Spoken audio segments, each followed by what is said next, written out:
அனைவருக்கும் கணித வணக்கம். இப்போ பார்க்க போகிறது 7ஆம் வகுப்புக்குரிய பாடம் எண்ணியல்.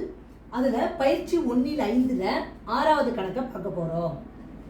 எண்ணுடன் 2ஐ கூட்டுங்கள், பிறகு 5ஆல் பெருக்கவும், அதிலிருந்து 10ஐ கழிக்கவும், அதனை 4ஆல் வகுத்தால் 15 கிடைக்கும் எனில் நான் யார் அப்படின்னு கொஸ்டின் கொடுக்கப்பட்டிருக்கு.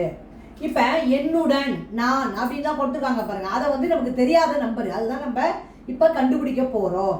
அப்போ அதை நம்ம என்னன்னு வச்சுக்கலாம், நான்கிற வார்த்தைக்கு நான் எண்ணுடன் தெரியாத எண்ணு வந்து நம்ம என்ன செய்கிறோம், எக்ஸ்னு வச்சுக்கிறோம். வச்சுக்கிட்டு ஒரு சமன்பாடை அமைத்து இந்த கணக்குக்குரிய விடையை நம்ம கண்டுபிடிக்க போகிறோம். தெரியாத எண் எக்ஸ் என்க.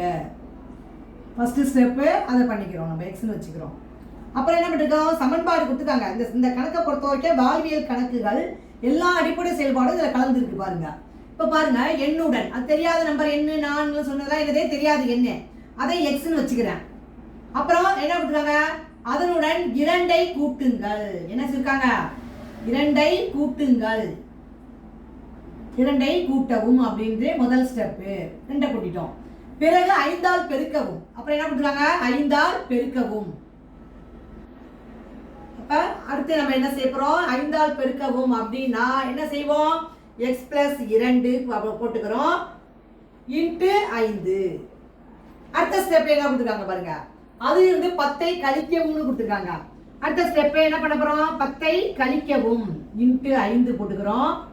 அப்புறம் -10 என்ன செஞ்சிருக்காங்க, 10ஐ கழிக்கவும் அப்படின்னு அடுத்த ஸ்டெப்பு கொடுத்துருக்காங்க. ஒரு ஸ்டெப்பாக நம்ம கொடுக்கப்பட்ட கணக்கை வச்சு போட்டுட்டு அப்புறம் ஃபைனலாக ஆன்சர் கண்டுபிடிக்க போகிறோம். அப்புறம் என்ன செய்கிறாங்க, அதனை 4ஆல் வகுத்தால் 15 கிடைக்கும்னு கொடுத்துட்டாங்க. கடைசியாக ஃபைனலாக என்ன பண்ணிட்டாங்க, அதை வந்து எதால் வகுக்கணுமா, 4ஆல் வகுத்து இன்ட்டு 5 -10 என்ன செய்கிறோம், 4ஆல் வகுத்தால் கிடைக்கக்கூடியது 15 அப்படின்னு சொல்லி கடைசி ஸ்டெப்பு நம்ம போட்டுட்டோம். இப்போ இந்த சமன்பாடை பெருக்கி விடையை கண்டுபிடிக்க போகிறோம். இப்போ பாருங்க, x plus 2 into 5. ஃபர்ஸ்ட் இந்த பிராக்கெட்ல இருக்கிற வெளியே இருக்கிற 5ஆல பெருக்க போறோம். 5x பெருக்கினா 5x plus 5 2 எவ்வளவு, 10 minus 10 by 4 is equal to 15. இப்போ 10 கழிச்சோம்னா என்ன வந்துரும், கேன்சல் ஆயிடும். 10 10ல 10 போனா 0.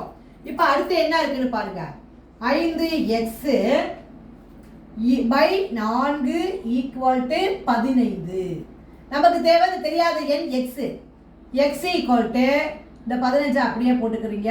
இந்த 4 என்ன பண்ண போறோம், பெருக்கிட்டு இருக்க 4 எங்க வந்துரும், மேலே வந்துரும். இங்க இந்த 5 வந்து கீழே வந்துரும். இப்போ பாத்தீங்கன்னா 4 5 5 3 5 15 3 4 பெருக்கினால் 12. விடை வந்து என்ன கிடைச்சிருக்கு, இப்ப 12ங்கிற விடை கிடைச்சிருக்கு. அப்ப இந்த கணக்குக்குரிய விடை நான் கேட்டிருக்காங்க, எண்ணுடன் கூட்டுறோம் அப்படின்னா கண்டுபிடிச்சு எக்ஸ்னு பேர் வச்சிருக்கோம் பாத்தீங்களா, அதோடைய ஆன்சர் என்ன கிடைச்சிருக்கே, 12.